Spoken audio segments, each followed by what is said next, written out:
Sa ating episode ngayong araw ang sabi nila, hindi nasusukat ang pagiging isang magulang sa kung ano ang kaya nilang ibigay sa atin. Hindi rin mahalaga kung sa kanila o hindi ka pa nagmula sa kanila. Sapat na yung alam mo sa sarili mo na minahal ka nila bilang isang totoong anak kahit na hindi ka pa nila kadugo. Pero minsan, kapag dumarating ang oras na nagiging makasarili tayong mga anak, nakakalimutan nating i-appreciate ang mga bagay na ilang beses nilang sinakripisyo para sa atin. Dear Papa Dudut, magandang araw po sa inyo at sa mga masusugid ninyong taga-pakinig na kagaya ko. Just call me Mark, 26 years old at nagtatrabaho sa isang restaurant dito sa Rizal. Hindi po talaga ako mahilig makinig ng mga drama online. Pero nang dahil sa mga magulang ko ay na-discover ko po ang YouTube at Facebook channel ninyo. Sobrang favorite po talaga kayo ng parents ko, Papa Dudut. Kaya naman nag-decide ako na eto sumulat sa inyo at mag-share ng kwento namin ng pamilya ko. Lumaki po ako sa isang hindi normal na pamilya. Hindi normal para sa akin yon dahil dalawang lalaki ang kinilala kong mga magulang. Si Dadudes Ricky at si Dada Michael, pareho po silang bisexual. Ang kwento nila sa akin ay 5 taon na raw silang nagli-live-in nang ampunin nila ako mula sa naging kasambahay nila. Ang nanay ko na kahit kailan ay hindi ko na nakilala. Sa kanilang dalawa, si Dadudes Ricky ang mas stricto at masermon, lalo na kapag bumababa ang grades ko o pagdating sa mga gawaing bahay. Si Dada Michael naman ay mas malambing at madalas na tagapagtanggol ko kapag nasisermonan ako ni Dadudes Ricky. Pero mabait po silang pareho at ibinigay ang lahat ng kailangan ko sa buhay at sa pag-aaral ko. Wala na nga akong mahihiling pa kasi lahat na nga ng pagmamahal at suporta ay natanggap ko mula sa kanila. Nasa high school na ako nang magsimula na akong mailang sa setup ng pamilya ko. Siguro kasi nagsisimula na rin akong magbinata at magkaroon ng sariling pag-iisip pero syempre hindi ko yon pinakita sa mga kinilala kong mga magulang. Dahil ayokong ma-offend o masaktan sila nang dahil lamang sa akin. Sa totoo lang ay hindi naman sila naging pagkukulang sa akin bilang mga magulang ko. Kaya hindi nila deserve na mahusgahan ng kahit na sino pa. Kaya tinago ko na lamang ang mga pambubuli na nararanasan ko noon sa school nang dahil sa kanila. Hanggang sa nakilala ko nga si Trina. Sa school namin, isa siya sa mga pinakamagandang estudyante, Papa Dudut. 4th year na kami noon pero hindi kami magkaklase. Nagkasama lamang kami sa isang writing activity dahil pareho kaming member ng campus journalism. At pagkatapos nga ng mga activity namin ay naging close na rin kaming dalawa. Madalas kaming tuksuhin dahil palagi kaming magkasama. At alam kong hindi na lingid sa kaalaman niya na may gusto ako sa kanya. Hindi naman sa torpe ako. Gusto ko lang dumiskarte talaga sa tamang panahon. Tinanghali ka yata, bungad ni Dadudes Ricky nang pumasok ako sa hair and beauty salon na pagmamay-ari nila ni Dada Michael. Kapag Sabado o Linggo, buong araw akong nandun sa salon at tumutulong kasi ako sa kanila. Maliit lang naman ang salon na pagmamay-ari ni Dadudes. May 4 na upuan para sa mga customers na ginugupitan o inaayusan at may isang mahabang sofa para sa mga willing maghintay. Oo nga po medyo napasarap po ang tulog ko. Kamot ulong sagot ko. May mangilan-ngilan ng mga customers sa loob noon. Meron din naghihintay sa may sofa at nagbabasa ng magazine. Inabot ko na ang walis at sinimulan ko na ang routine na walisin ng mga nakakalat na buhok sa may sahig. Magpapagupit po sana ako. Puno na po ba? Napahinto ako bigla sa ginawa ko dahil sa pamilyar na boses na narinig ko. Dahan-dahan kong tinaas ang mga tingin ko at hindi nga ako nagkamali, Papa Dudut. Si Trina nga at nakatayo siya sa may harapan ng receptionist ng salon namin. Hindi pa ganda pero pangatlo ka pa. Makakapaghintay ka ba? Sagot ng receptionist naming si Tita Shirley. Bakla din siya na babae kong manamit at mag-makeup. Palagi din siyang may suot na makapal at mahabang wig para mas magmukha siyang babae. Sige po, maghihintay po ako. Sagot naman ni Trina at umupo na rin sa may mahabang sofa. Hindi niya ako napansin kaya naglakad ako papasok sa may CR. Mark, saan ka pupunta? Hindi mo pa nawawalis ang sulok ko, ang sabi ni Dada Michael. Napapikit ako saglit at bumuntong hininga bago sumunod sa kanya. Yung sulok na nasa may tabi kasi ni Trina ang tinutukoy niya. Bumuntong hininga pa ulit ako bago naglakad patungo sa sulok kung saan ay nakaupo ang babaeng napupusuan ko. Tungong-tungo ang ulo ko habang nagwawalis. Mark? Ang tawag ni Trina. Dahan-dahan kong nilingon ang tumawag sa pangalan ko at ginuhit ang pilit ng ngiti sa mga labi ko. Hi Trina, bati ko sa kanya habang may pilit ng ngiti sa mga labi ko. Hello, anong ginagawa mo dito? Magkahalo ang ngiti at pagtataka sa mukha ni Trina habang nagtatanong. Teka ganda, magkakilala ba kayo nitong Jonakis ko?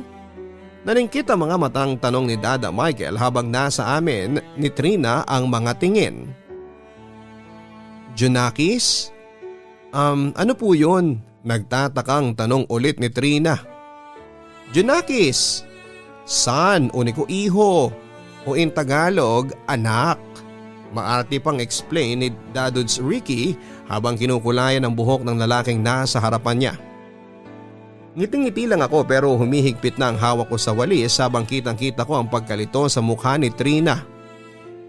Lumilipat ang mga tingin niya sa aming tatlo ni na Dadudes Ricky at ni Dada Michael.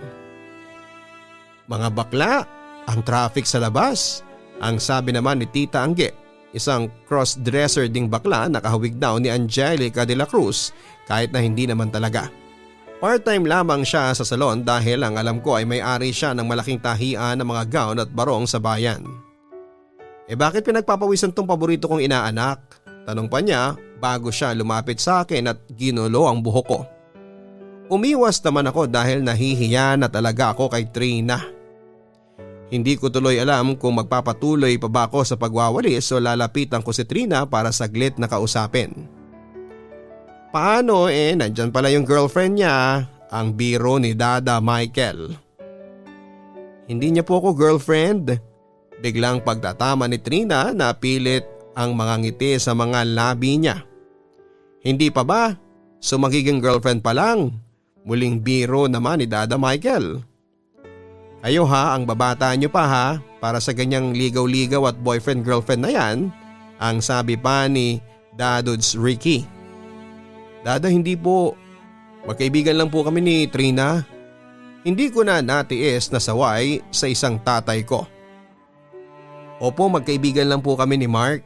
Madiin ang pagkakabanggit ni Trina sa salitang magkaibigan at may hatid yung kurot sa musmus kong puso. Kaibigan lang naman pala. Hindi pa rin tumitigil na pagbibiro ni Dada Michael patapos na siya sa ginugupitan niyang customer noon. Magkaibigan lang, muling pagtatama ni Dadudes Ricky. Siguro po babalik na lang po ako mamaya. Hindi na nakatiis na sabi ni Trina na halatang naiilang na sa pag-uusap ng mga magulang ko. O bakit naman, huwag ka nang umalis. Pagkatapos nito, isusunod na kitang gupitan. Malambing na sabi ni Dada Michael. Bibigyan kita ng special na gupit at discount. Dagdag pa niya. Hindi po, ayos lang po. Babalik na lang po ako mamaya. May pupuntahan nga pala ako. Tumayo na si Trina at kita ko ang pagkadismaya sa mukha niya. Muling pilit nang umiti at kumaway sa akin bago lumabas ng salon. Naku bakla, tinakot mo yata yung jawires nung Jonakis mo. Pabirong sabi ni Tita Angge kay Dadods Ricky na inaayos ang sariling gamit na panggupit. Wala pa nga akong sinasabi na kahit na ano saka hayaan mo na yun. Kaya babaeng tao hindi marunong sumakay sa mga birong bakla. Sagot ni Dadods Ricky. Naku, ang inaanak ko nagbibinata na talaga. Biro naman sa akin ni Tita Angge. O basta ha, huwag munang mot-mot ha. Bagets pa kayo. Paalala ni Tita Shirley. Nagtawa na naman ang ibang customer sa loob dahil sa mga sinabi niya. Ang ibig sabihin kasi noon ay bawal munang maglandian o harutan dahil mga bata pa kami. Hindi talaga pwede at hindi ko bet ang curlalot na yon. Hindi masyadong magyonda. Hindi ako tinitingnan ni Dadods Ricky pero na-imagine ko na ang pamimilog ng mga mata niya habang nagsasalita. Tahimik na ako nagpatuloy sa pagwawalis noon. Si Dada Michael naman ay tapos na rin sa ginugupitan niyang customer. Lumapit siya sa akin at tinapik ako sa may balikat. Ayos ka lang anak? Tanong niya sa akin. Ngumiti ako sa kanya at pilit ng ngiti ang ginawa kong natural sa mga labi ko bago tumango. Siyempre naman Dada, ayos na ayos lang po ako. Sinabi ko lamang yon kahit ang totoo ay medyo naiinis ako sa mga magulang ko. Pati na sa mga kaibigan nila. Yun ang kauna-unahang beses na nakaramdam ako ng ganong klase ng inis sa kanila. Napahiya ako sa babaeng gusto ko nang dahil sa kanilang mga bakla. Napahiya ako dahil sila ang mga magulang ko. Siguro nga selfish at immature talaga akong mag-isip noon, Papa Dudut. Pero wala nakakainis talaga silang lahat ng araw na yon.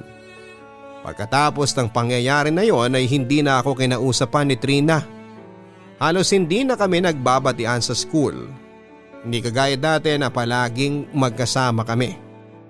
At alam ko na sina Dadods Ricky at Dada Michael ang dahilan ng pag-iwas niya. Kaya tuluyan ko nang hindi tinuloy ang pagporma ko sa kanya.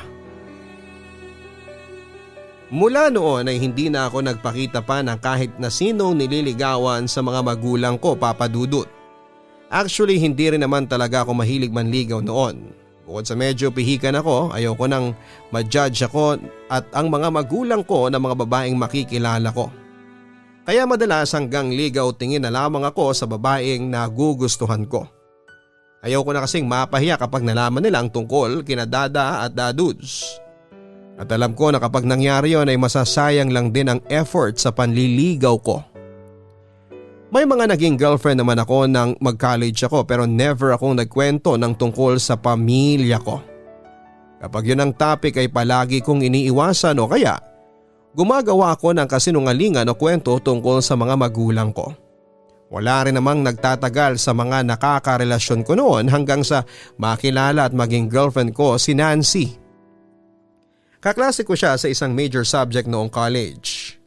Sa lahat ng naging girlfriend ko, siya na yata, Papa Dudut, ang pinakamabait at pinakamalambing sa lahat kaya siya rin ang pinakasineryoso ko na babae. Baby, may itatanong ako. Huminto sa ginagawang pagkain si Nancy.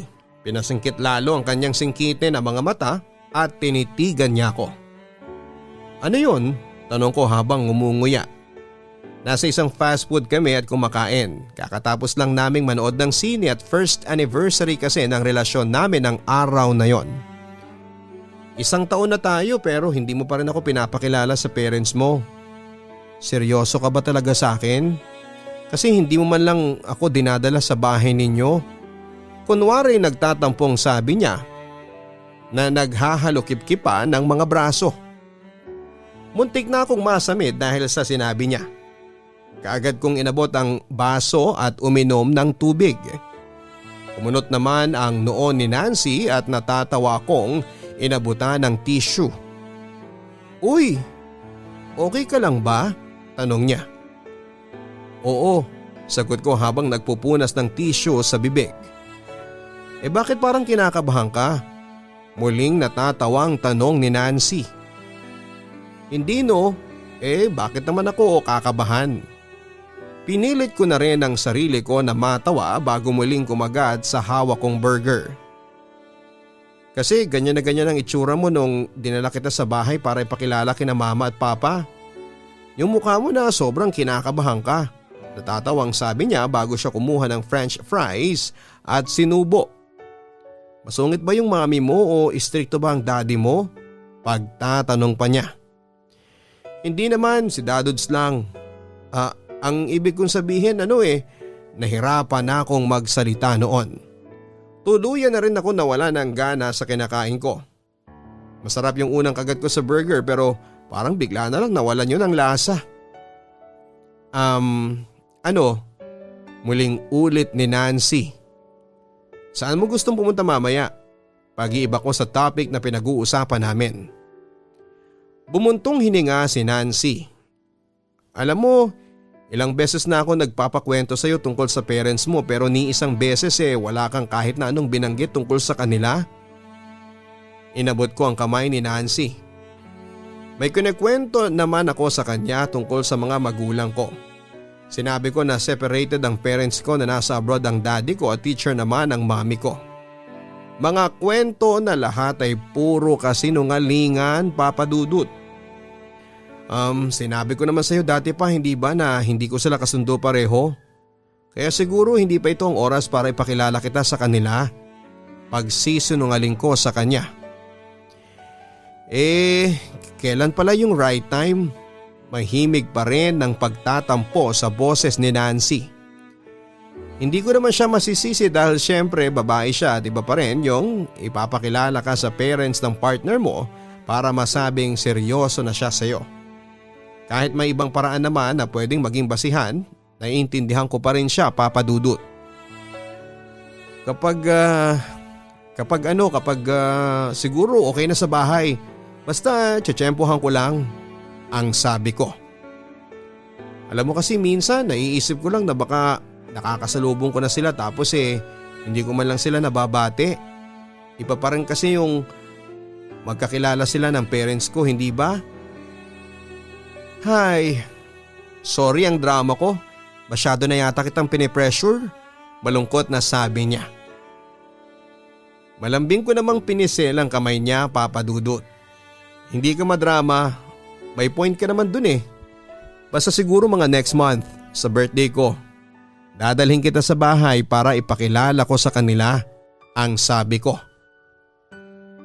Gumuhit ang malaking ngiti sa mga labi niya. Nakita ko ang pagkislap sa mga mata niya. Naramdaman ko ang excitement na nararamdaman niya dahil sa sinabi ko. Promise? Tanong niya. Promise, sagot ko bago ngumiti habang unti-unting nilalamon ng konsensya ang puso ko. Hindi ko naman talaga gustong magsinungaling sa kanya. Gusto kong iparamdam sa kanya kung gaano ko kasaya na ipakilala siya sa mga magulang ko. Kaya nga lang, iniisip ko na magiging masaya pa kaya siya kapag nakilala na niya sina Daduds Ricky at Dada Michael. Ilang beses pang nangulit si Nancy tungkol sa parents ko. Pero hindi lang siya ang ganon kung hindi pati na rin ang dalawang tatay ko. Matagal na nila akong tinatanong kung may karelasyon na ba ako. Pero ang palagi kong sinasagot ay wala pa dahil wala rin akong oras para sa mga bagay na yon. Nak, tikman mo tong laing na niluto ko kanina Alam ko paborito mo to, lalo na dinamihan ko ang sili. Ang sabi ni Dada Michael habang nilalagyan ng laing ang plato ko. Kahit madalas na late na akong nakakauwi dahil sa pag-asikaso sa thesis namin ay hinihintay pa rin nila akong kumain ng hapunan. Iba pa rin kasi raw yung nakakasama naming ang isa't isa sa hapagkainan kahit na isang beses na lang halos sa isang araw. Salamat po Dada, ang sabi ko. Sa dalawang magulang ko ay si Dada Michael ang madalas na nagluluto para sa aming tatlo at hindi pwedeng hindi niya lulutuin ang isa sa mga paborito kong ulam kagaya ng laing. Masarap ba? Tanong ni Dada Michael nang sumubo ako ng isang kutsara ng laing kasama ang kanin. Ngumiti ako bago tumango. Masarap naman talaga yon na walang halong biro at pambobola. Lahat ng luto ni Dada ay masarap. Sino yung kadate mo kanina? Kaya hindi ka sumama sa amin ng dada mo? Seryosong tanong ni Dadudes Ricky habang patuloy sa pagkain niya. Nalunok ko na kaagad ang laman ng bibig ko kahit na hindi ko pa yon natapos nguyain. Po? Saad ko. Eto naman si Ricky masyadong seryoso. Mahinahon ang boses ni Dada Michael kagaya ng dati. Lumabas sa mga wrinkles sa gilid ng mga labi at mata niya dahil sa pagkakangiti niya. Nakita ka kasi namin kanina sa mall, may kasama kang babae. Girlfriend mo ba yon? Nakangiti pa rin ang labi na tanong niya sa akin. Hindi kaagad ako nakasagot. Nang tumawag si Michael para yayain kang manood ng sine kanina at sinabi mo may asikasuhin ka sa thesis mo kaya hindi ka makakasama, tumuloy pa rin kaming dalawa. Isinubo ni Dadudes Ricky ang malit na piraso ng patatas. Saglit nang umuya bago seryosong tumingin sa akin at muling nagsalita. Nakita ka namin doon sa mall, may kasama kang babae at magkahawak ang mga kamay ninyong dalawa. Nanatili akong nakatungo habang hindi ko alam kung ano ang mararamdaman ko. Nahihiya ba ako? Nagigilty?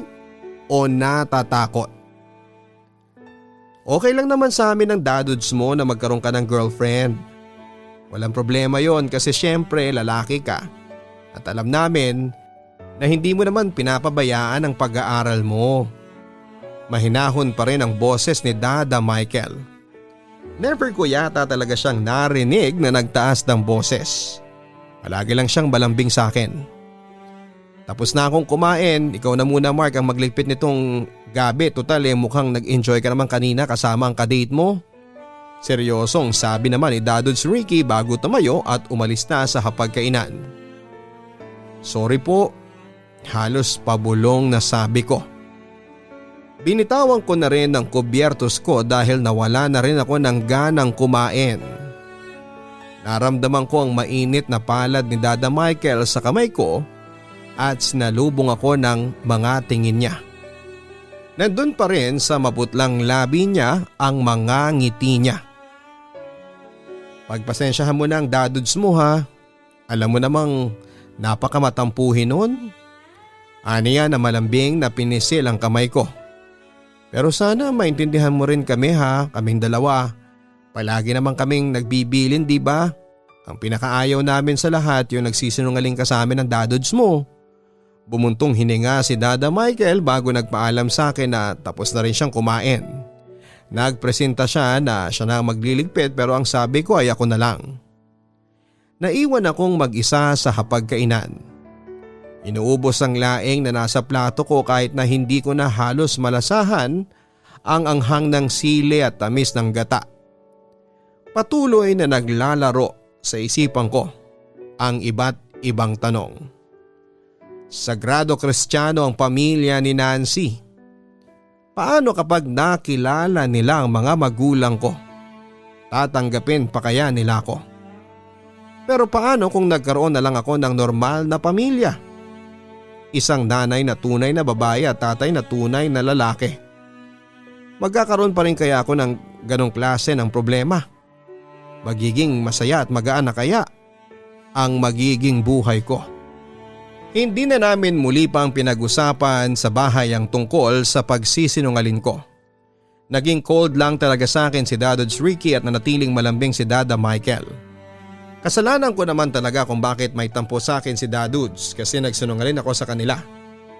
Ganon pa man ay pinilit ko na lamang din na hindi maapektuhan Papa Dudut.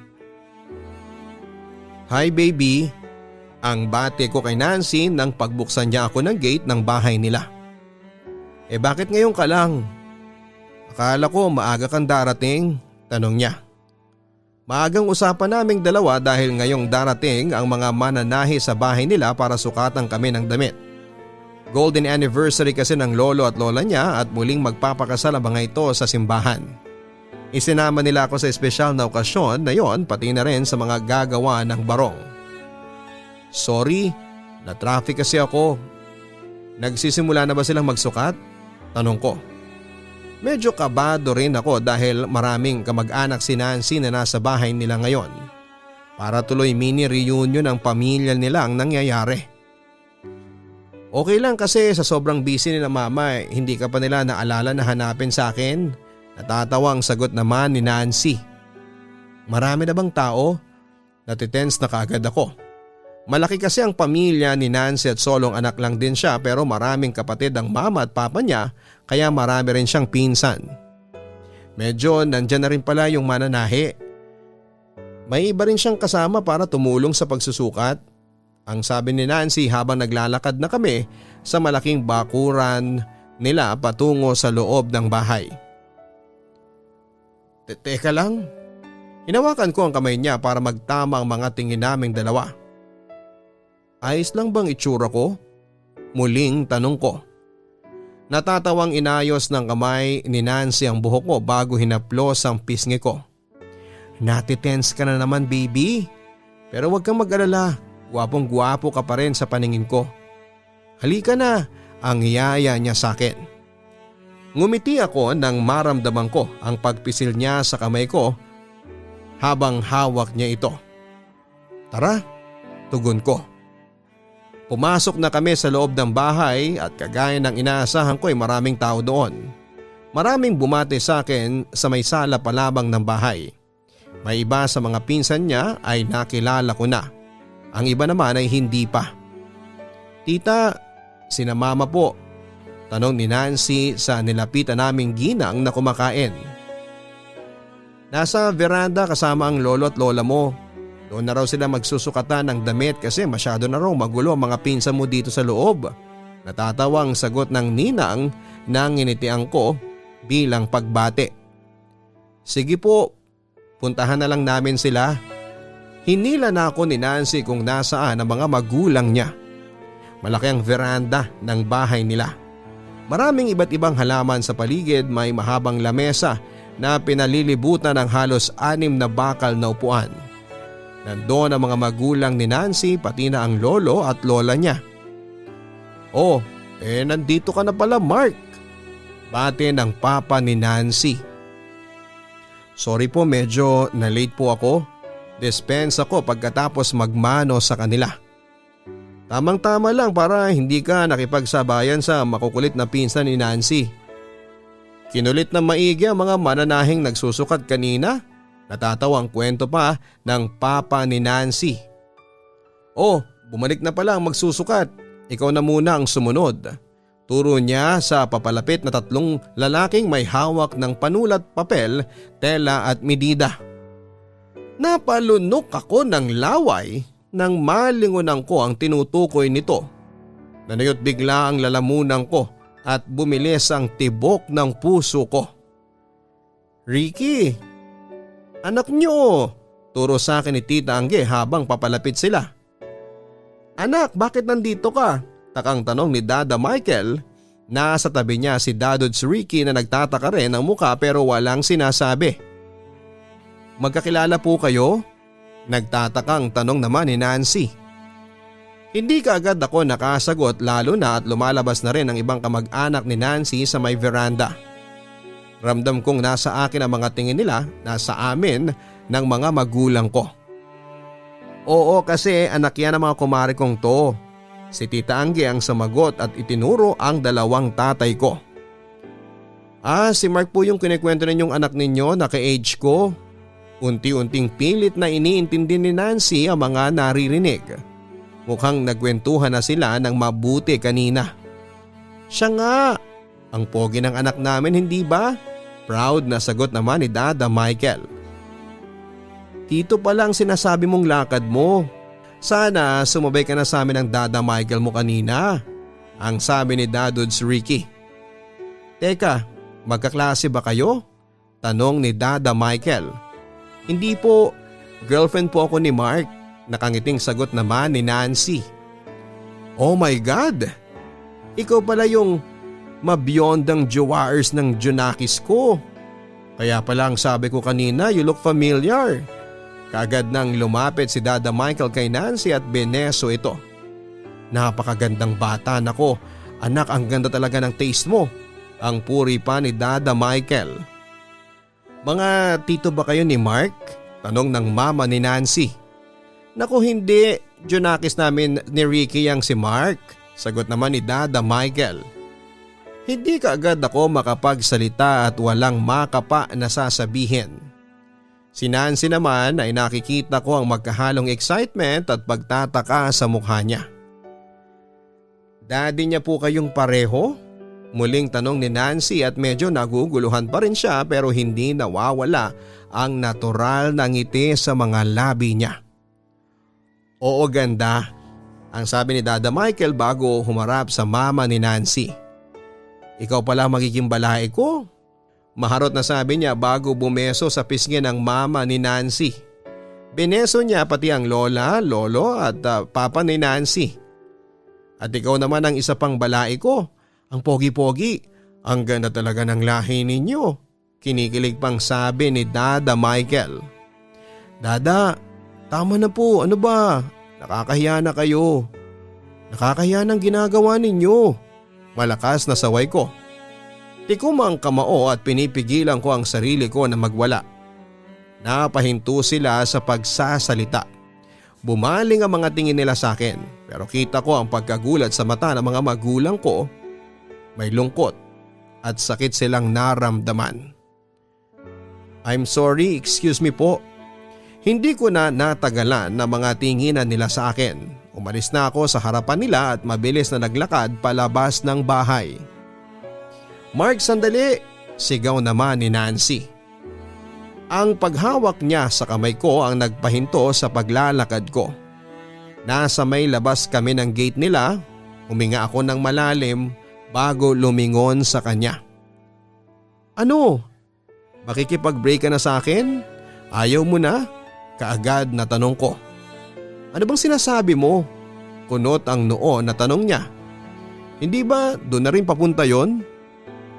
Wala akong sinasabi na makikipag-break na ako sa iyo. At hindi ko gagawin yon ng dahil lang sa kanila. Pero Mark, bakit ginawa mo naman yon? Bakit nagsinungaling ka tungkol sa mga magulang mo? Naguguluhang tanong pa rin niya. Hindi mo rin maintindihan kasi wala kang ganong klase ng magulang. Ano ba sa tingin mo ang dapat kong gawin? Matuwa na sila ang parents ko? Na kahit mga bakla sila ipagsisigawan ko na sila ang nag-alaga sa akin? At dapat akong maging proud sa kanila? Nagpipigil na ako ng iyak noon. Alam ko namang mali ang ginawa kong pagsisinungaling noong una pa lamang pero anong magagawa ko? Ayokong mawala si Nancy sa akin. Ayokong ayawan ako ng mga magulang niya nang dahil lamang sa mga bakla kong tatay. Oo, halos pasigaw na sagot ni Nancy. Namuuna ang luha sa gilid ng kanyang mga mata na hindi ko inaasahan. Hindi biro para sa kanila ang magpalaki ng isang anak sa ganitong klaseng community. Pero nagawa nila. Napag-aral ka nila ng maayos. Binihisan, minahal. Hindi pa ba sapat yun para maging dahilan na ipagmalaki mo sila? Dugtong pa niya. Pero ayokong mapahiya sa iyo at sa mga magulang mo nang dahil sa kanila. Giit ko pa. Hindi ko na rin napigilan ang sarili kong maluha na mga oras na yon. Nakikita ko sa mga mata ni Nancy na nasasaktan siya sa mga oras na yon. Nasasaktan siya dahil sa ginawa ko kina Dadudes at kay Dada. Hindi mo pa ba nakikita? Sinasaktan mo yung mga taong unang nagmahal sa iyo. Para sa aming mga tao na bago mo lang sa buhay mo. Mark, na-appreciate ko lahat ng pagmamahal na ibinibigay mo sa akin. To the point na kaya mong itakwil ang sarili mong mga magulang para sa akin pero Mark, magulang mo pa rin sila. Kung kadugo mo sila o hindi, wala na akong pakialam. Basta ang alam ko lang anak kanila. Tinuring ka nilang isang tunay nilang anak. Minahal ka nila ng totoo. Kaya kung dumating yung panahon na itakwil din tayo ng magiging anak natin in the future dahil tinakwil mo ang mga magulang mo. Pinunasan ni Nancy ang pisngi niyang basa ng luha bago binitawan ng isang kamay niya ang kamay ko. Maswerte ka kumpara sa ibang tao dahil may mga magulang ka na kagaya nila. At huwag mong hintayin ang panahon na mawala sila bago mo pagsisihan na hindi mo na iparamdam sa kanila ang pagmamahal mo. Sabi niya bago tuluyan na ring binitawan ni Nancy ang kamay ko kasunod ang pagtalikod niya sa akin. Pakiramdam ko tuloy noon ay tuluyan na ring umalis siya sa buhay ko. Tama siya. Mali ako. At kahit kailan ay hindi ako naging tama.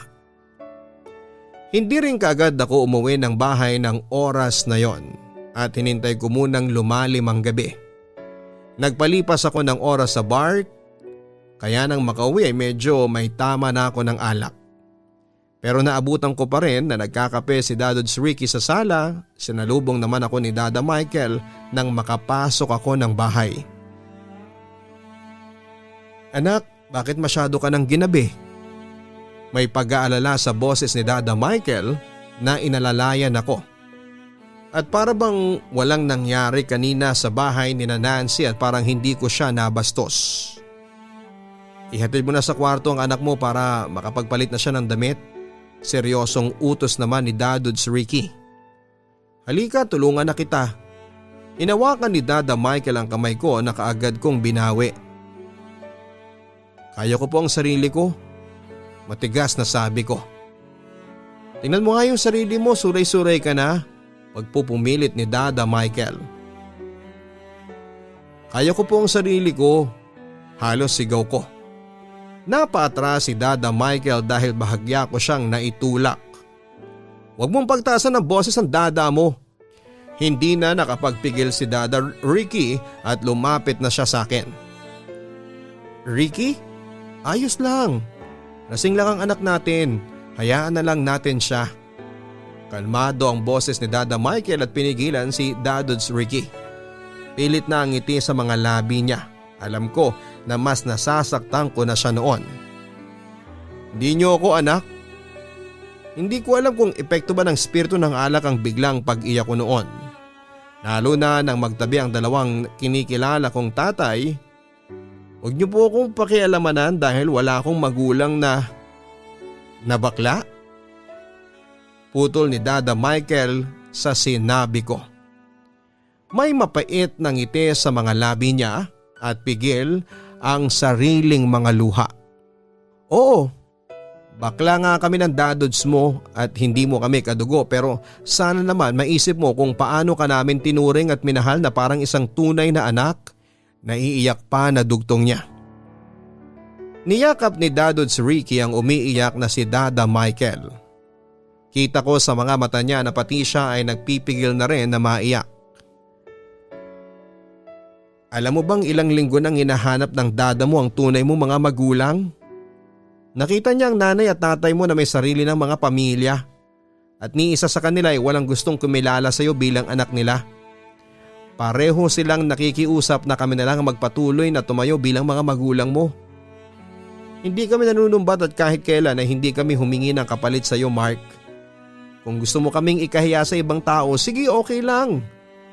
Naiintindihan ka namin dahil hindi kami mga normal na tao sa paningin ng iba at sa paningin mo na rin. Alam namin na sa mundong ito pinandidirihan kaming mga bakla kahit na wala namang kaming sakit o kahit na anong masamang ginagawa. Tinanggap namin lahat yun pero Mark, suminghap si Dada Michael na hindi na rin napigilan ang kanyang mga luha. Sana naman bigyan mo kami ng konting respeto kahit hindi bilang mga magulang mo dahil sabi mo nga, hindi naman talaga tayo magkadugo pero ako nang nakikiusap. Respeto mo naman kami kahit bilang mga tao. Umiiyak na sabi ni Dadods Ricky. Iyon ang unang pagkakataon na nakita ko siyang naluluha na. Ricky, tama na. Hayaan na lang natin si Mark. Lasing lang ang nagbitaw ng buntong hininga si Dada Michael bago nagpatuloy sa sinasabi. Lasing lang si Mark, halika na. Umiiyak na yumakap siya kay Dadods Ricky bago naglakad palayo sa akin. Napaluhod na ako at tahimik na umiyak. Ano bang ginagawa ko sa sarili ko? Bakit ako nagkakaganito? Bakit ko ginagawa ito sa mga magulang ko? Sila na kinilala ko bilang isang tunay na anak kahit na hindi nila ako kadugo. Ako na kinupkup nila, inalagaan, minahal kahit na wala naman silang responsibilidad sa akin at heto ako ngayon, ikinahihiya sila at itinatakwil at sinasaktan.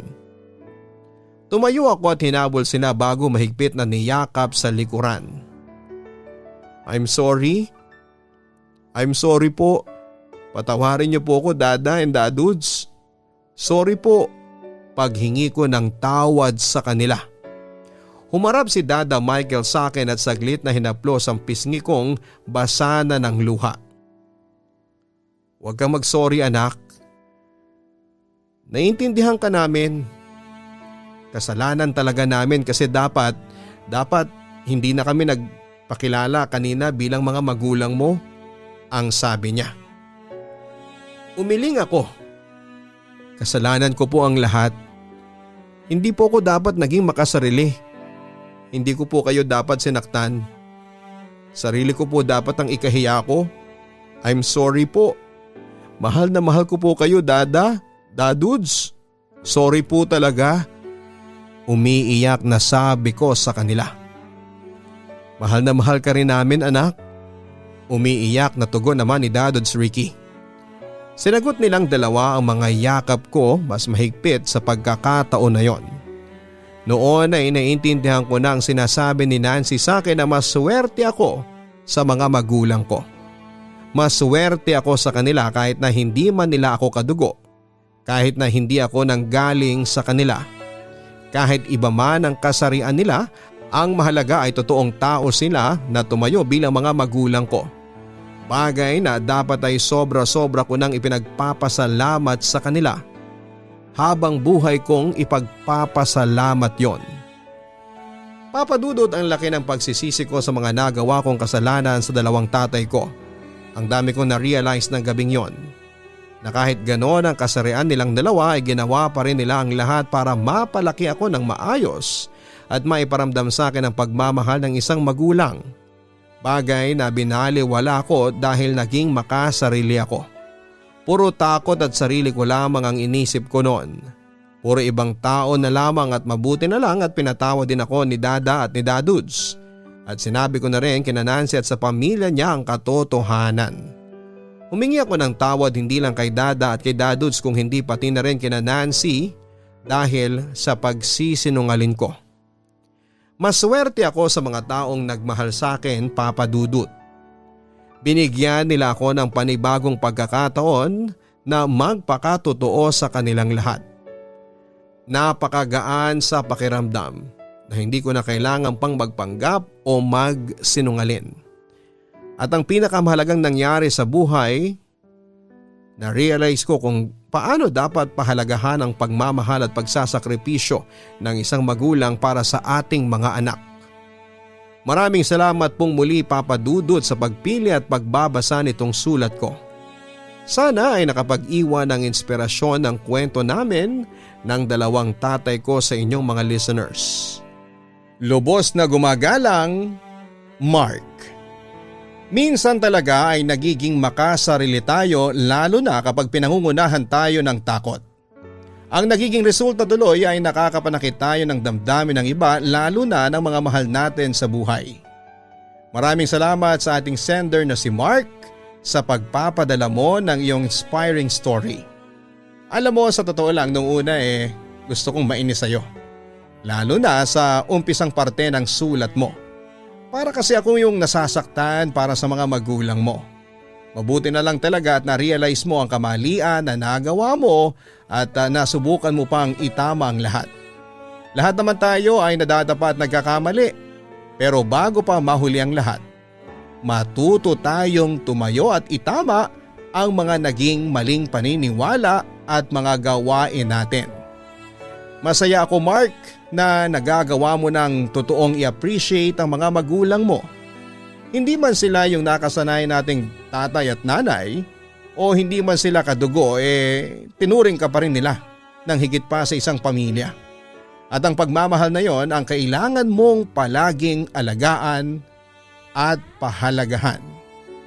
Ako po ang inyong si Papa Dudut, nag-invite sa inyong lahat na mag-like, share, and subscribe. Magandang araw po sa inyong lahat mga ka-online. Don't forget to like, share, and subscribe. Magandang araw sa iyo Papa Dudut at sa lahat ng mga nakikinig sa Papa Dudut Stories exclusive online. Kamakailan ko lamang po narinig ang tungkol sa channel mo at ngayon ay isa na po akong certified fanatic. Actually ay nagdadalawang isip po akong sumulat sa inyo kasi medyo sensitibo ang kwentong ibabahagi ko. Natatakot kasi ako na husgahan ng mga tao.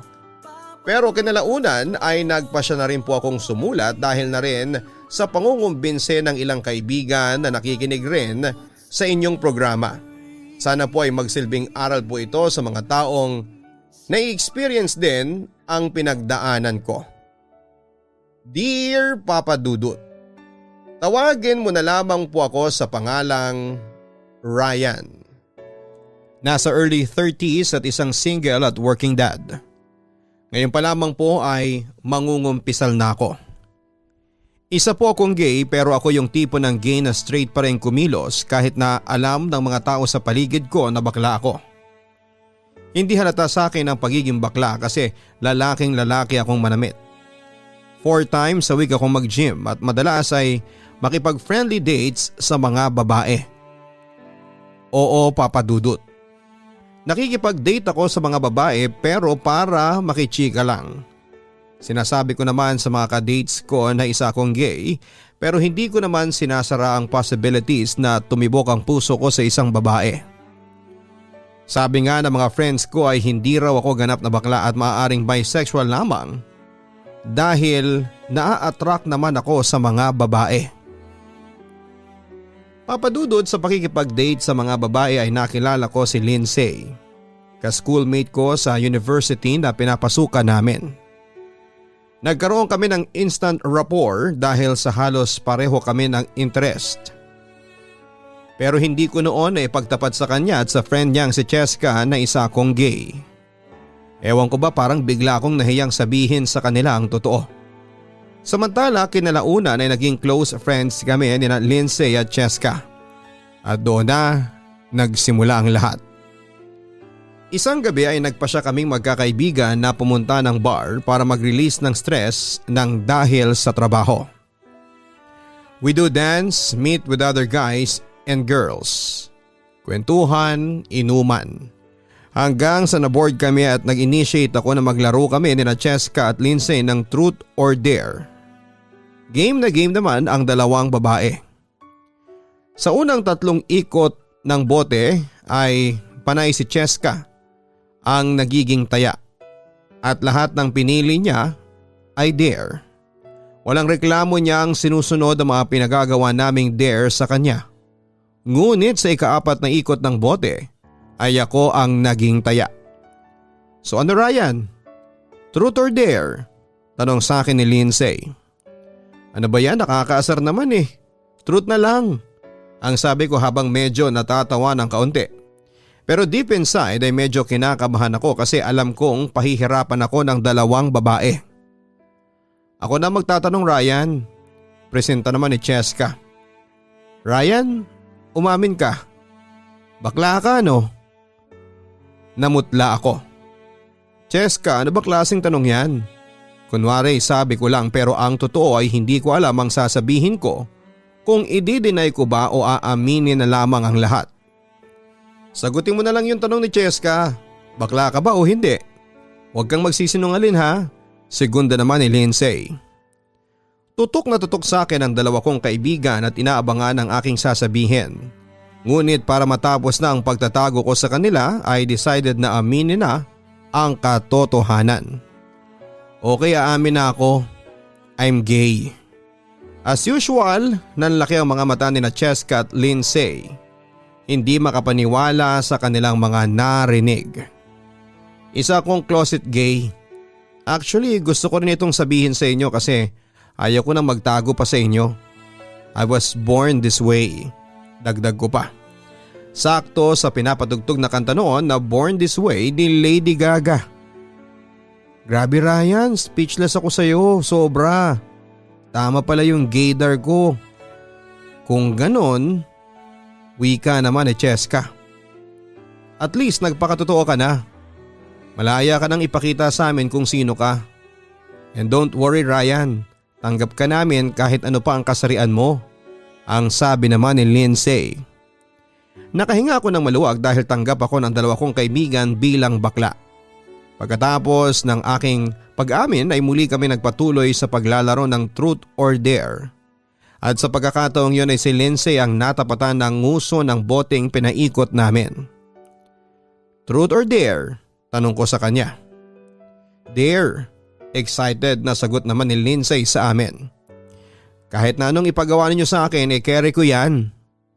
Samantala nalipat ang atensyon ko sa isang lalaking kapapasok lamang sa bar. Siya si Basil, ang matagal ko ng crush. Guwapo, matangkad at maputi at napakaganda ng katawan na parang isang Greek god. Sumasali si Basil sa mga male pageants at bikini summits at palagi siyang nananalo. Oy, nandito na si Basil. Kilig na wika ni Cheska.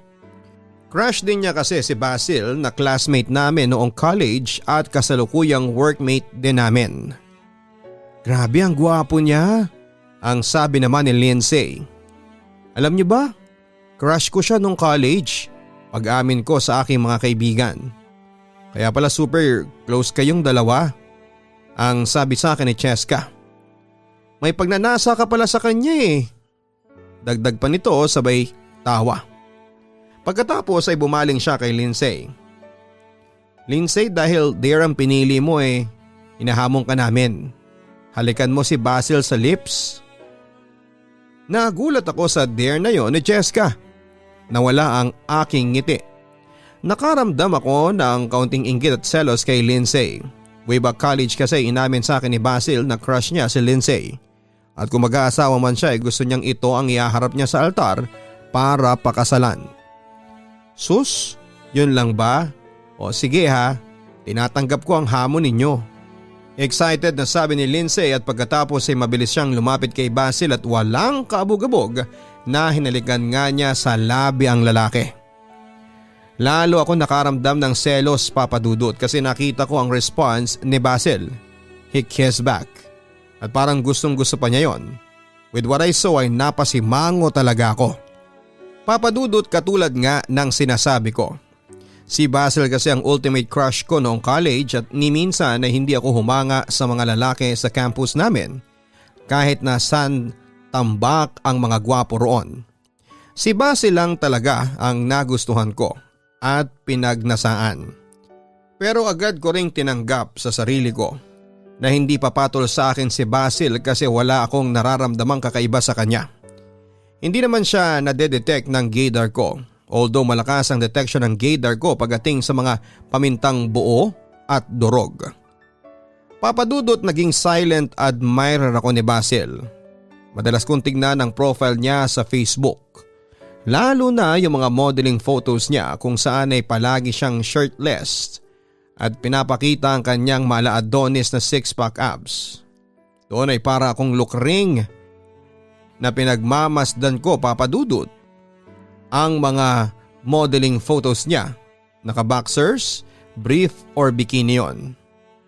Yun nga lang, malungkot pa rin ako kasi hanggang pangarap lamang ako. At lalo pa ako nalungkot nang isang araw ay may balitang nakarating sa akin. Nabalita mo na ba yung kay Lindsay? May boyfriend na siya, ang sabi ni Cheska na halatang masaya para sa aming kaibigan. Nagulat ako. Ha? Sino? Tanong ko. Sino pa nga ba sa tingin mo? Di si Basil. Imbes na maging masaya para kay Lindsay ay nakaramdam ako ng labis na kalungkutan. Napansin yun agad ni Cheska. Bakit parang hindi ka masaya para sa kaibigan natin? Usisa pa niya. Baka naman nagsiselos ka. Alam kong patay na patay ka kay Basil. Hindi ako nakasagot kaagad kasi totoo naman ang sinabi ni Cheska. Pero syempre pinili ko pa rin itago ang aking inggit at pagsiselos. Oo, naging crush ko siya pero alam ko namang hindi kami magiging Alam mo na, kasi straight si Basil at sigurado akong hindi papatol yon sa kapwa niya lalaki. Anyway, masaya naman ako para kay Lindsay. Finally ay nakatagpo rin siya ng lalaking magmamahal sa kanya. Ang sabi ko na lamang. Simula noon ay hindi na namin masyadong nakakasama pa si Lindsay sa mga lakad at gimmick naming magkakaibigan. Dahil mas gusto niyang kasama ang kanyang boyfriend. Samantala akala ko talaga ay wala na kaming pag-asang magkalapit kami ni Basil. Pero nagkamali ako, mukha kasing pinaglalapit kami ng tadhana. Isang araw ay aksidenteng nagkita kami ni Basil sa isang cafe. Matagal na rin kasi kaming hindi nagkakausap. Although sa isang kumpanya lamang kami nagtatrabaho. Magkaiba kami ng department at opisina at nahihiya naman akong lapitan at kausapin siya dahil sa isang insidenteng nangyari sa amin noong college. Natatandaan ko pa noon na magkasama kami sa isang dorm at nahuli niya akong inaamoy ang kanyang underwear. Halos wala akong mukhang maiharap sa kanya noon. Bagamat tinanggi ko sa kanya na isa akong bakla pero ramdam kong alam niya ang katotohanan. Kaya nga simula noon ay umiwas na ako sa kanya dahil na rin sa sobrang kahihiyan. Huwag mo naman sana akong iwasan, Ryan. Ang sabi sa akin ni Basil nang mapansin niyang umiiwas ako. Hindi ako umiiwas. May pupuntahan pa kasi ako eh. Palusot ko na lamang sa kanya. Hindi mo kasama si Lindsay? Tanong ko na lamang sa kanya para maiba naman ang usapan. Oo, sagot naman ni Basil. May family gathering kasi siya na pinuntahan. Pero bukas may lakad naman kaming dalawa. First months rin na kasi namin eh. Wow, congrats! Ang bati ko pa sa kanya. Kahit na medyo wala naman talaga ako sa mood. Kumusta naman si Lindsay bilang girlfriend? Well, Lindsay is a good catch. Bukod kasi sa sexy at maganda mabait din siya at malakas ang sense of humor. Pero para sa akin she's really perfect. Masayang wika pa ni Basil. Ikaw, girlfriend mo na ba si Cheska? Tanong naman niya sa akin. Ha? Nagulat talaga ako sa tanong na yun ni Basil. Hindi friends lang kami ni Cheska. Sa totoo lang wala akong girlfriend ngayon. Sagot ko. Seryoso? Bakit naman? Masyado kang picky pagdating sa mga babae. O baka naman gay ka. Bumilis ang tibok ng puso ko. Yung emphasis niya sa salitang gay, alam kong alam na niya ang totoo. Pero sinusubukan lamang niya ako. Hindi ko pa nahanap ang right girl para sa akin. Mahinang sagot ko. You know what? Nung college tayo number 1 fan mo ko. Biglang sabi ni Basil sa akin. Hindi ako makapaniwala sa mga sinabi niyang yon. Yes, we are dorm mates pero hindi kasi sobrang close kasi nga nahihiya ako sa kanya. Kaya natuwa talaga ako nung sabihin niya na number 1 fan ko siya. Ang galing mo kasi sa debate Alam mo, pangarap ko din kasi maging debater. Kaso hindi ako ganong nabiyaan pagdating sa ganyan Dagdag pa ni Basil sa akin. Sana Ryan, maging magkaibigan na ulit tayo. Huwag mo na akong iwasan katulad nung ginawa mo sa akin nung college tayo. Oo Basil, promise. Ang tangi kong nasagot sa kanya. At yun na nga Papa Dudut. Yun na rin ang pagkakataon na naging magkalapit kami ng lalaking hinahangaan ko. Naging katropa ko si Basil. Madalas kaming mag-inuman at pumunta sa mga KTV bars. Minsan nagkakasundo kami kapag tungkol sa babae ang pinag-uusapan. Pero Papa Dudut, hindi pa rin ako nagtatapat sa kanya na isa akong bakla. Ingat pa rin ako masyado sa tuwing kaharap ko siya. Alerto ako sa mga kilos ko. At pinapanalangin ko sa Diyos na sana'y huwag pumilantik ang mga daliri ko kapag magkasama kami. At sa awa ng Diyos mukhang nagagampanan ko naman ng maayos ang pagpapanggap ko bilang straight na lalaki. Papa Dudut, inilihim ko ang nararamdaman ko para kay Basil. Lihim ako noong nasasaktan sa tuwing nakikita kong masayang magkasama sina Basil at Lindsay. At mas lalo nga akong nasaktan nang mabalitaan ko na ikakasal na silang dalawa. Papa Dudut, nagpaka-ipokrito ako. Nagpretend akong masaya para sa kaibigan ko. tumulong pa ako sa preparation ng kasal nila. Pero deep inside, pinapanalangin ko noon na sana'y huwag matuloy ang pag-iisang dibdib nina Basil at Lindsay. Pero nabigo ako. Samantala tulad ng inaasahan ay walang lihim ang hindi nabubunyag. Dahil sa bisperas mismo ng kasal ay inimbitahan ako ni Basil sa kanyang condo unit at buong puso naman akong nagpaunlak. Congratulations sa iyo Basil.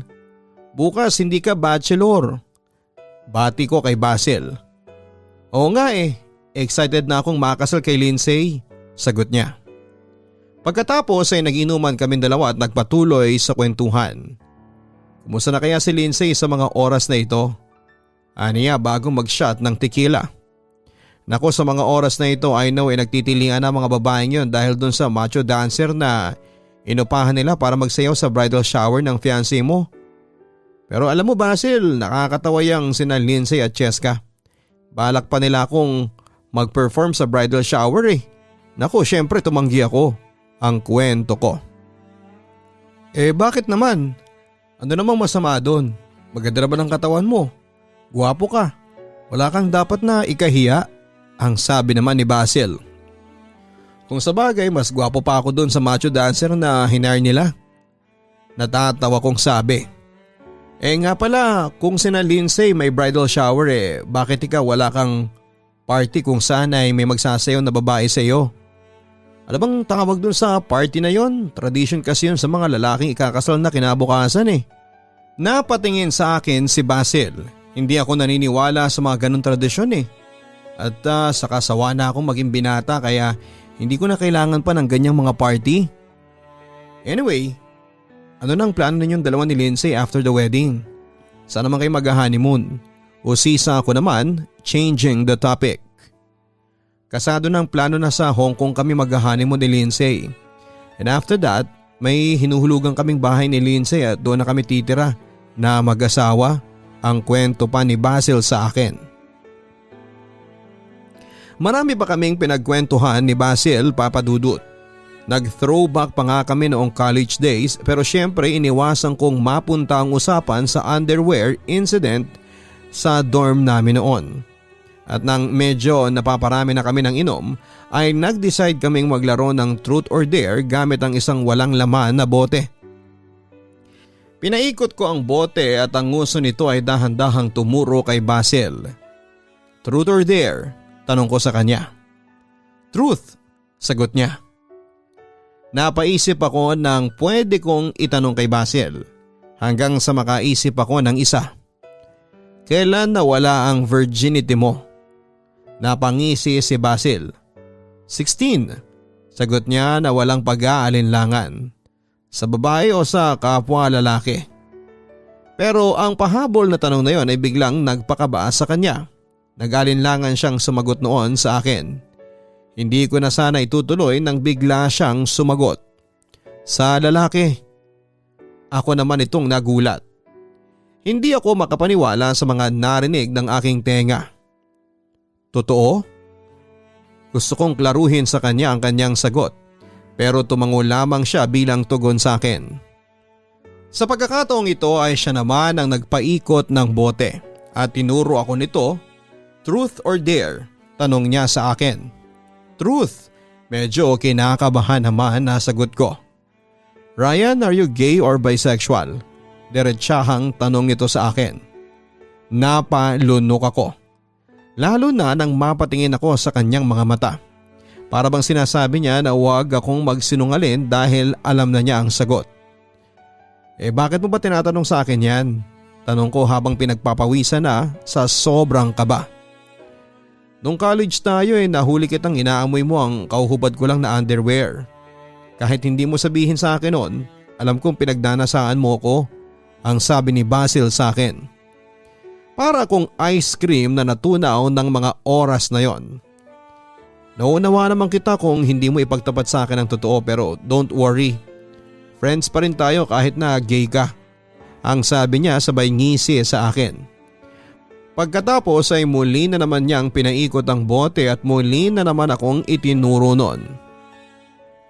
Truth or dare? Dare na lang? Sagot ko. Ayoko na ng truth kasi baka mailagay na naman ako sa hot seat. Dare pala ha, napapangisi niyang wika. Pero laking gulat ko nang hubarin niya ang kanyang suot na shirt. Tumambad sa akin ang kanyang katawang alagang-alaga ng gym.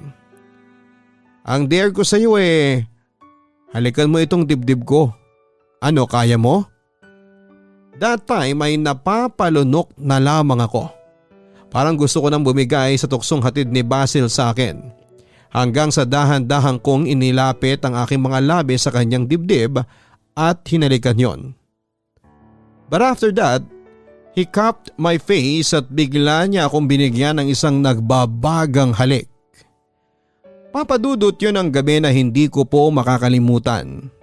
May nangyari sa aming dalawa ni Basil. Hindi ko siya makakalimutan kasi first time kong may nakasiping na kapwa ko lalaki. Kahit kasi na bakla ako ay never ako nakipag-sex sa kapwa ko lalaki. Kasi mataas ang pride ko. Gusto ko kasing ibibigay ang sarili ko sa lalaking mahal ko. Sa kabilang banda ay natuloy pa rin ang kasal ni Basil at Lindsay at naging masaya naman ang kaibigan ko sa lalaki niya. Pero papadudot at that time ay may namumuo ng relasyon sa aming dalawa ni Basil. In other words ay naging kami. Naging kabit ako. Kapag busy si Lindsay ay lihim kaming nagkikita ni Basil at doon ay madalas na may nangyayari sa aming dalawa. Nagtataksil kaming dalawa. Walang kaalam-alam si Lindsay noon na inaahas ko na ang asawa niya. Papadudot, hindi ko naman intensyon na agawin sa kaibigan ko ang asawa niya. Gusto ko lang maranasan kung paano mahalin ng kapwa ko lalaki. Ipinagpatuloy namin ni Basil ang lihim naming relasyon kahit na may asawa na siya at naging game mistress ako. Sa harap ni Lindsay ay para lamang kaming magkumpare ng asawa niya. Pero kapag nakatalikod ang kaibigan ko ay panay ang pagtataksil namin. Samantala naging masaya naman kami sa ganong klase ng setup. Yun nga lang masyado kaming pigil sa pag-i-express ng nararamdaman namin kasi takot kaming mabuking. Ginawa naman namin ang lahat para hindi makahalata si Lindsay. Pero papadudot, iba talaga ang women's intuition. Nakapansin si Lindsay na kakaiba sa kanyang asawa. Kutob niya noon ay may ibang babae si Basil at nangangaliwa ito sa kanya. Bilang kaibigan niya sa akin, lumalapit si Lindsay para ibuhos ang lahat ng sama ng loob niya sa kanyang asawa. Wala siyang kaalam-alam noon na ako pala ang punot dulo ng lahat. Isang gabi ay nakatanggap ako ng tawag mula kay Lindsay. Umiiyak siyang nagkukwento na nag-away daw sila ni Basil at gusto niyang pumunta sa aking kondo para magpalipas ng sama ng loob. Agad naman akong nagpaunlak at pinatuloy siya. Nag-inuman kami dahil yon ang gusto ni Lindsay. Para makalimutan daw niya ang sakit at sama ng loob niya kahit nasaglit lang. Si Basil, bakit siya ganon? Alam mo ba napapansin ko na nanlalamig na siya sa akin? Hindi ko alam kung bakit bigla na lang nag-iba ng pakikitungo siya sa akin. Suspetsya ko may iba na siyang babae. Ang kwento sa akin ng aking kaibigan habang lasing. Nakaramdam ako ng konsensya at kaba sa mga narinig ko. Paano mo naman nasabi yan, friend? Lindsay, hindi porket nanlalamig sa iyo ang lalaki, nangangaliwa na siya sa iyo. Baka naman busy lang siya sa work niya. Kunwari sabi ko na lamang para pagaanin ang loob ni Lindsay. Hindi, Ryan, malakas ang kutob ko. May kinakalokohang iba ang asawa ko. Kaming mga babae, may tinatawag na woman's intuition. Kadalasan, totoo ito, yung mga nararamdaman namin. I know, Ryan, may ibang babae yan si Basil. Handa akong diskubrihin kung sino yon. Lalo akong kinabahan, papadudot. Paano na lamang kung madiskubre ni Lindsay na ako yung tinutukoy niyang kabit ng asawa niya? Hindi tuloy ako makatingin ng diretso sa aking kaibigan. Ryan, hindi ko kayang mawala sa akin ang asawa ko. Mahal na mahal ko si Basil. Handa akong gawin ang lahat. Huwag niya lang akong iwanan, ang sabi pa ni Lindsay. Nagpatuloy kami sa pag-inom. Ibinuhos ko sa beer ang lahat ng takot at konsensya sa aking dibdib. Habang si Lindsay ay binuhos ang lahat sa beer para mawala ang sakit na kanyang nararamdaman dala ng kanyang asawa. Pero papadudot dahil sa frustrations at sa dulot ng spirito ng alak ay sa akin nabaling ni Lindsay ang atensyon niya ng gabing yon. May nangyari sa aming dalawa. Pero nang matapos yon ay saka kami natauhang bigla. Nagkapatawaran kami ni Lindsay at saka umasa kami noon na walang problemang darating pagkatapos noon. Pero nagkamali kami dahil mahigit 1 buwan ang lumipas. Isang balita ang nagpagimbal sa amin ni Lindsay. Nagkita kami ng aking kaibigan sa isang cafe at doon ay ibinuhos niya ang lahat ng gusto niyang sabihin. Ryan, nakukonsensya pa rin ako, ang sabi ni Lindsay sa akin. Inawakan ko ang kanyang mga kamay para kumalma siya. Iniisip mo pa rin ba yung nangyari sa atin ng 1 buwan? Lindsay, humihingi ako sa iyo ng tawad. Hindi dapat mangyari yon sa atin. Aksidente ang lahat. Lasing tayong dalawa nang mangyari yon. Itatago natin yon sa asawa mo, ang sabi ko. Paano natin itatago, Ryan? Nagbunga yun. Buntis ako, pagtatapat ni Lindsay sa akin. Nanlaki ang mga mata ko sa sobrang gulat at panlulumo dahil hindi ko akalain na maiipit ako sa 2 pader. Kabit ako ni Basil pero nabuntis ko ang kanyang asawa. Ano na lamang ang sasabihin ng dalawa kapag nalaman nila ang totoo? Naguguluhan ako, Ryan. Mahal ko si Basil pero binigyan ko lang siya ng dahilan para tuluyan na niya akong hiwalayan. Ang wika pa ni Lindsay habang umiiyak na. Buti na lamang at nasa bandang dulo kami ng cafe kaya hindi kami pansinin ng ibang mga tao doon. Huwag kang matakot, Lindsay. Sabay nating haharapin ang problemang ito. Tutulungan kita. Sige na, huwag ka nang umiyak. Makakasama yan sa anak natin. Ang sabi ko na lamang sa aking kaibigan. Pero ang hindi niya alam ay hindi ko rin alam ang gagawin kung paano ko kaharapin ang 2 problemang kinakaharap ko. Ryan, mahal na mahal ko ang asawa ko. Gusto kong isalba ang relasyon namin kaso siya na mismo ang lumalayo sa akin. Ano bang gagawin ko? Ryan, hindi ba close naman kayo ng asawa ko? Tulungan mo naman sana akong mahalin ulit ng asawa ko. Kumbinsihin mo siya na makipagbalikan siya sa akin, ang pakiusap sa akin ni Lindsay. Oo, Lindsay, pangako tutulungan kita. Sasabihin ko kay Basil na makipagbalikan siya sa'yo. Huwag ka rin mag-alala at handa akong panagutan niyang anak natin.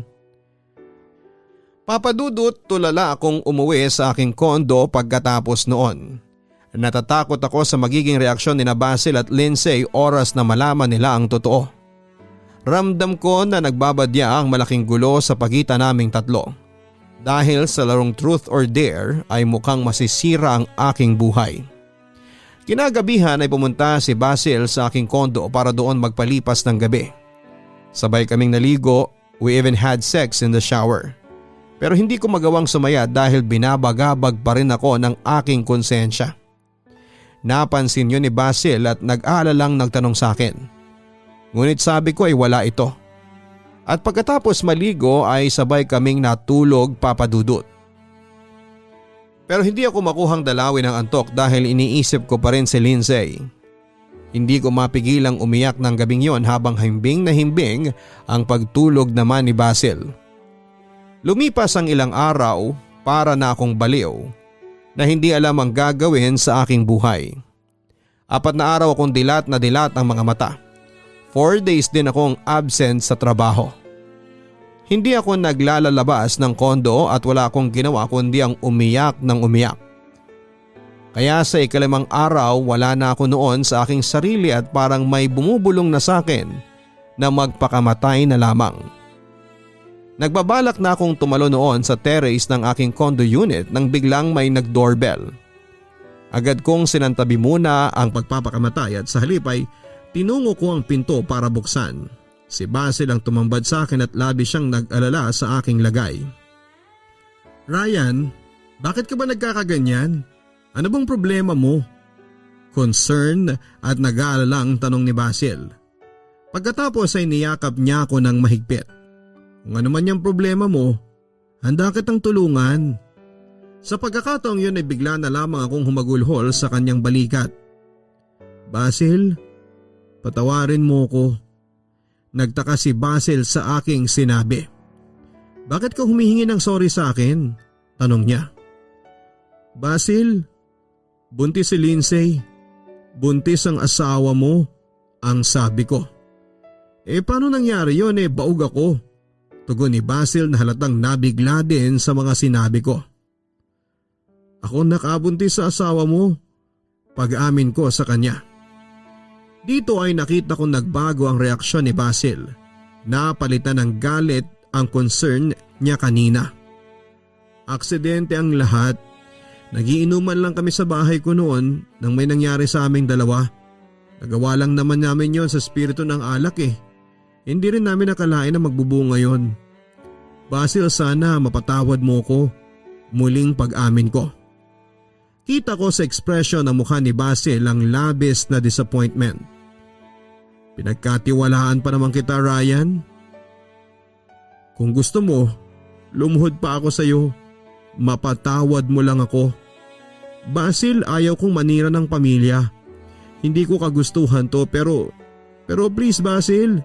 Hysterical na ako ng mga oras na yon at napaluhod na rin ako at halos halikan ko na ang suot niyang sapatos para lang mapatawad niya ako. Pero sa halip na magalit si Basil ay inakay niya ulit ako at niyakap ng mahigpit. Ryan, huwag ka nang umiyak.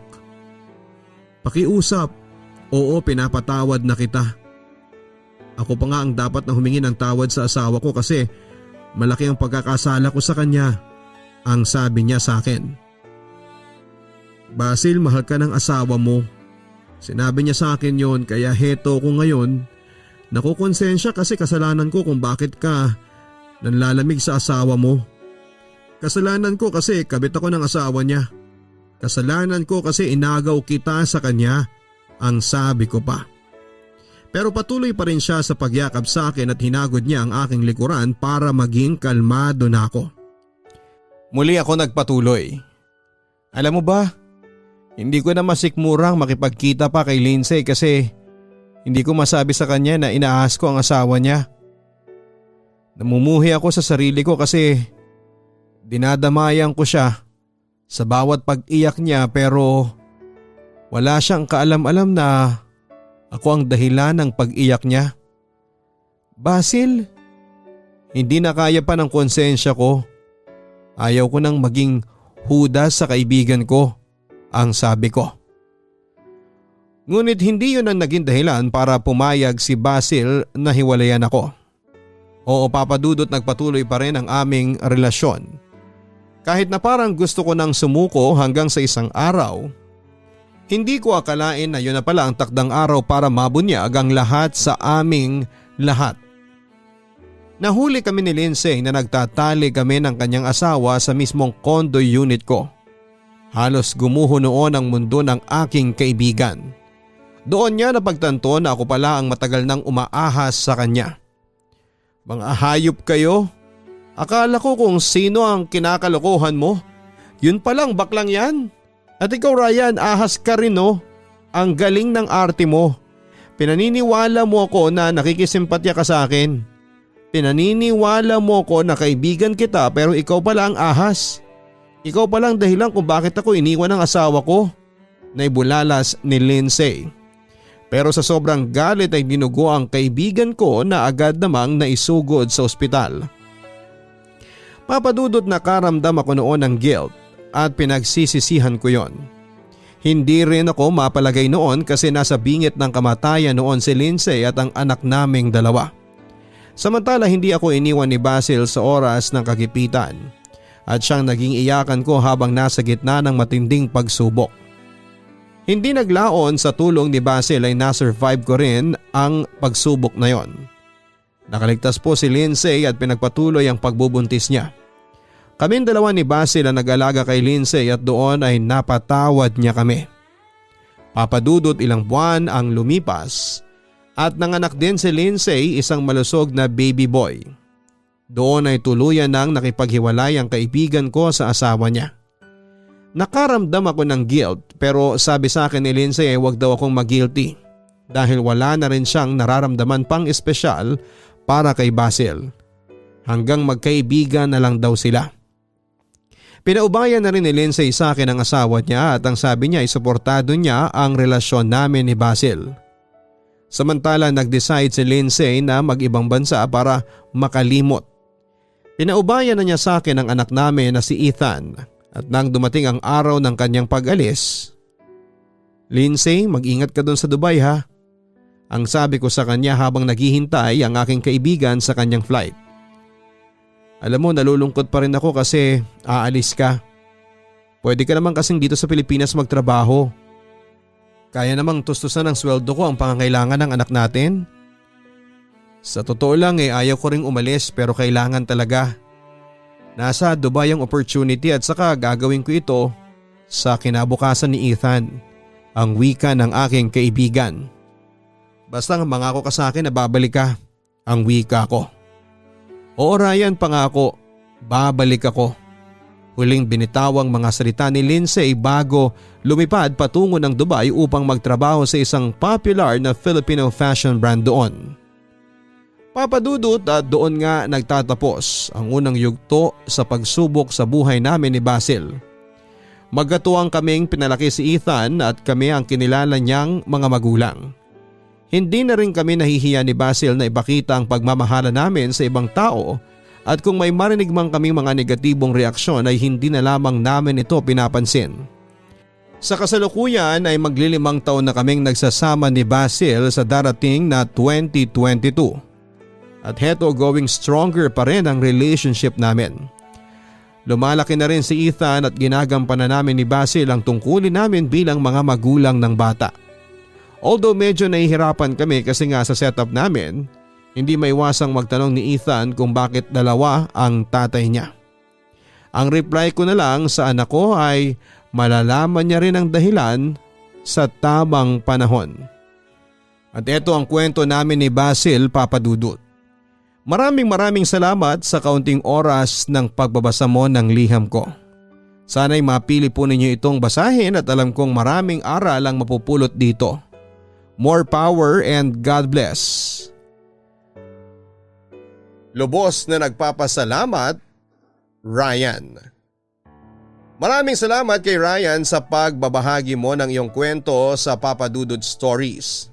Grabe, nakakagulat ang iyong totoong kwento ng buhay. Naipit ka sa pagmamahal mo kay Basil. Ganun pa man ay pinagsisihan mo na rin ang iyong mga nagawang kasalanan kina Basil at Lindsay at sinubukang itama ang lahat. At eto nga, napagtagumpayan mo rin dahil napatawad ka ng 2 taong hindi mo sinadyang lokohin. Sa ating pong mga listeners na may kaparehong problema tulad ni na Ryan at Basil, bago po kayo pumasok sa isang relasyon, dapat ay nagpapakatotoo na kayo sa inyong mga sarili. Huwag po kayong magpanggap. Huwag matakot ilabas ang tunay na nararamdaman at saloobin. Nang sa ganon ay hindi natin mapagsisihan dahil nauwi sa malaking problema ang ating pagpapanggap. At saka hindi po sa lahat ng pagkakataon ay nauuwi sa happy ending ang pangangaliwa. Mabibilang lang po sa daliri ang mga success stories tulad ng naging buhay ni Ryan. Oo mga kaibigan, masama pa rin po ang mga liwa o magtaksil sa iyong asawa dahil ang pangangaliwa madalas problema at pagdurusa lamang ang dala nito sa iyong buhay. At saka isipin po natin na paano mo makikita yung talagang nakatadhana para sa iyo kung ayaw mong tantanan yung pinipilit mong maging sa iyo. It is better to be single kesa naman in a relationship pero kabit ka naman. Hanggat maaari ay iwasan natin yon nang sa ganon ay mamuhay po tayo ng payapa. Hanggang sa muli, ako po si Papa Dudut. Don't forget to like, share and subscribe. Maraming salamat po.